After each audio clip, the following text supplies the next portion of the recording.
আমার নবীজি বললেন 3000 নামের গুণ 100 নামের মধ্যে আছে। 100 নাম আল্লাহ পাক পবিত্র কোরআনের মধ্যে ছড়ায়া দিয়েছে। কোন জায়গায় রহমান, কোন জায়গায় রহিম, কোন জায়গায় গাফফার, কোন জায়গায় সাত্তার, এইভাবে করে করে কোন জায়গায় মালিক, কোন জায়গায় কুদ্দুস। একেবারে পুরা 30 পারা কোরআন মাজিদের মধ্যে এই 100টি নাম আল্লাহ রাব্বুল আলামিন ছড়ায় দিয়েছে। আপনার আমার নবী বলছেন এই 100 নামের মধ্যে 3000 নামের গুণ আল্লাহ পাক দিয়েছেন। আর এই 100 নাম, 100 নামের গুণ আল্লাহ পাক সূরা ফাতিহার মধ্যে দান করেছে। তাহলে সূরা ফাতিহা যদি মন থেকে কেউ পড়ে 3000 নামের গুণ তার নেকি, তার আমল নামায় লেখা হবে। মন থেকে পড়তে হবে। পড়লে এবার এই কোরআন মোতাবেক যারা জীবন ধারণ করবে সে স্বয়ং কোরআন তৈরি হয়ে যাবে না? বলুন, সে কোরআন হবে না? হবে না? যে কোরআন মোতাবেক জীবন চালাবে। এবার সে যখন কোরআন হয়ে যাবে, এই কোরআন কবরে গেলে আর কোনো ভয় আছে? বলুন। আলেম মৌলভী সাহেবরা বলছেন কি কোরআন পড়ো, নামাজ পড়ো, হজ করো, যাকাত করো, এইগুলো তোমার পাশে গিয়ে গাইড দিবে। আমি বলি কি জানেন, গাইডের থেকে তুমি যদি স্বয়ং সম্পূর্ণ হয়ে যাও, গাইডের কোনো প্রয়োজন লাগবে কি গো? কোনো দরকার হবে না। আপনি যখন নিজেই কোরআন তৈরি হয়ে যাবেন, আপনার বলা কোরআন, আপনি যখন বলবেন কোরআন বলবেন। কোরআন বলা মানে সূরা ফাতিহা পড়া নয়, সূরা নাস পড়া নয়। কোরআন বলা মানে হলো কোরআন মোতাবেক আপনি বলবেন। আমার নবীকে, আপনার নবীকে আল্লাহ পাক শিখিয়ে দিচ্ছেন, নবী গো যখন আপনি আমার বান্দাদের সঙ্গে কথা বলবেন তো কেমন বলবেন? আল্লাহ পাকের নবীকে আল্লাহ শিখিয়ে দিচ্ছেন, উদু ইলা সাবিলি রাব্বিকা বিল হিকমাতি ওয়া মাউইযাতিল হাসানাহ। এই মোতাবেক আপনাকে বলতে হবে।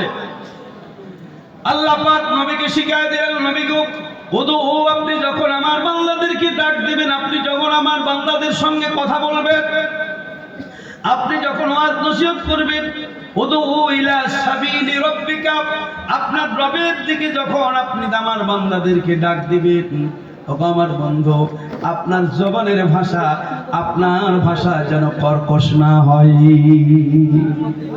কর্কশ না হয়। আমি হিসাব করে দেখেছি 24 পরগনা এলাকার ভাষা খুব মজা লাগে, খুব সুন্দর মিষ্টি ভাষা। নামবো, আমরা বলি নামবো, তাহলে লাভবো। আরে লাভ না রে, মানে এমন এমন সময়ে গালি দিলেও গালিটাও মিষ্টি লাগে। বাস্তবে বলছে, এটা আপনাদের সম্মুখে বলছে তা নয়।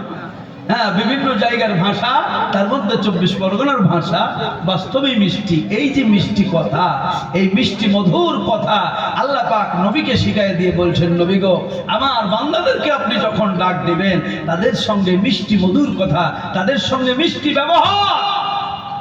আপনার আমার নবীর ব্যবহার কত সুন্দর মিষ্টি ছিল, একটু উদাহরণ দিয়ে আপনাকে বোঝাই।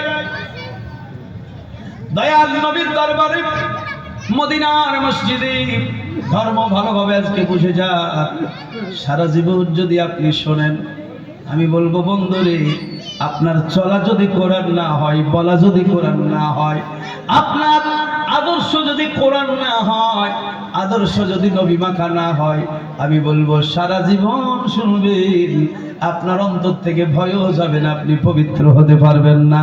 আর অপবিত্র হয়ে কবরে গেলে আপনার কোনো লাভ নাই। আল্লাহ বলছেন, বান্দারে মরার পরেও লাভ আছে।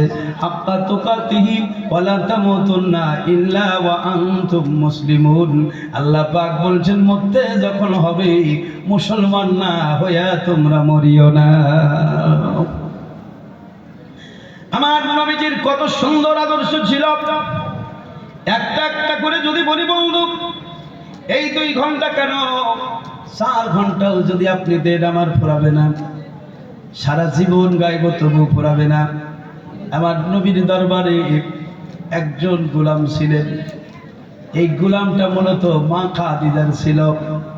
মা খাদিজা নিয়েছিলেন, তার নাম ছিল যায়েদ বিন হারেসা রাদিয়াল্লাহু তাআলা আনহু। মা খাদিজার সঙ্গে আল্লাহর হাবিবের যখন বিবাহ সম্পন্ন হয়ে গেল, মা খাদিজা শুধু গোলাম নয়, ওনার যত কিছু যা ছিল সব নবীজির কদমে লুটিয়ে দিয়েছিলেন। বলে, হুজুর, আজ থেকে আমি আর মালিক নই, আমার ধন সম্পদ যা কিছু আছে গো নবী, সবের মালিক হলেন আপনি। এবং আমার বাড়িতে যে যায়েদ এতদিন আমার খাদেম হিসাবে খিদমত করত, ইয়া রাসূলুল্লাহ, ইয়া নবী আল্লাহ, আজ থেকে যায়েদ আপনার গোলাম, আপনার খিদমত করবে। এই যায়েদের অবস্থা কি ছিল? ছোট্টবেলায় যায়েদ হারিয়ে গিয়েছিল। যায়েদের দেশ কিন্তু মক্কা মদিনা নয়, যায়েদ অন্য দেশের মানুষ। ছোট্টবেলায় এই যায়েদ হারিয়ে যায়। যায়েদ হারিয়ে যাওয়া আরবের জমিনে মা খাদিজা কিনে নিয়েছিলেন। সেই সূত্রে মা খাদিজার বাড়ির মেহমান বলুন আর খাদেম বলুন, হযরতে যায়েদ বিন হারেসা রাদিয়াল্লাহু তাআলা ছিলেন। আপনার আমার নবী হযরতে যায়েদকে এত ভালোবাসা দিয়েছিলেন, এত ভালোবাসা দিয়েছিলেন যে ভালোবাসা মায়া মহব্বত পেয়ে যায়েদ তার মাতা পিতা আর যে দুঃখ অন্তরের মধ্যে ছিল সমস্ত কিছু যায়েদ ভুলে গিয়া আল্লাহ রসুলের প্রেমের পাগল তৈরি হয়ে গিয়েছিল। আপনার বাড়িতে এখন আপনাকে বলবো, আল্লাহ কোরআন দিলেন, কোরআনের মধ্যে বললেন তোমরা ইত্তেবা করো। নবীর ইত্তেবা করা মানে শুধু পাগড়ি পরা নয়, নবীর ইত্তেবা মানে শুধু জুব্বা পরা নয়, নবীর ইত্তেবা মানে শুধু দাড়ি রাখা নয়। নবীর ইত্তেবা যদি বাস্তবিক করতে হয়, নবী যেমন ভাবে মানুষের সঙ্গে ব্যবহার করেছেন, বিবির সঙ্গে কি ব্যবহার করেছেন, বাচ্চার সঙ্গে যে ব্যবহার করেছেন, বড়দের সঙ্গে যে ব্যবহার করেছেন, গোলামের সঙ্গে যে ব্যবহার করেছেন, খরিদ্দারের সাথে যে ব্যবহার করেছেন, ইমামের সাথে যে ব্যবহার করেছেন, মুক্তাদির সঙ্গে যে ব্যবহার করেছেন, এক কথাই নবীর পুরো জীবনে যা যা করেছেন সেই নবীর পাইরবি করাটার নাম হলো আপনার ধর্ম পালন করা। লাকাদ কানা লাকুম ফি রাসূলিল্লাহি উসওয়াতুন হাসানাহ। আল্লাহ পাক বলছেন, হে জগৎবাসী, তোমাদের জন্য আমি উত্তম চরিত্র উপহার দিলাম, তোমাদেরকে তোহফা দিলাম। আল্লাহ কি তোহফা দিয়েছেন? জিলাপি, মিষ্টি, সব থেকে দামি তোহফা হলো দয়াল নবী মুহাম্মদ রাসূলুল্লাহ সাল্লাল্লাহু আলাইহি সাল্লাম। আর তার চরিত্র হচ্ছে মহান আল্লাহর তরফ থেকে আমাদের কাছে সব থেকে বড় পাওনা, সব থেকে বড় তোহফা। আমরা শুধু এখন স্লোগানে রেখেছি ধর্ম, কাজের বেলায় ধর্ম কোন জায়গায় নাই। আমাদের রাস্তাঘাট পরিষ্কার পরিচ্ছন্ন হয়েছে, ঘর বাড়ি পরিষ্কার পরিচ্ছন্ন হয়েছে।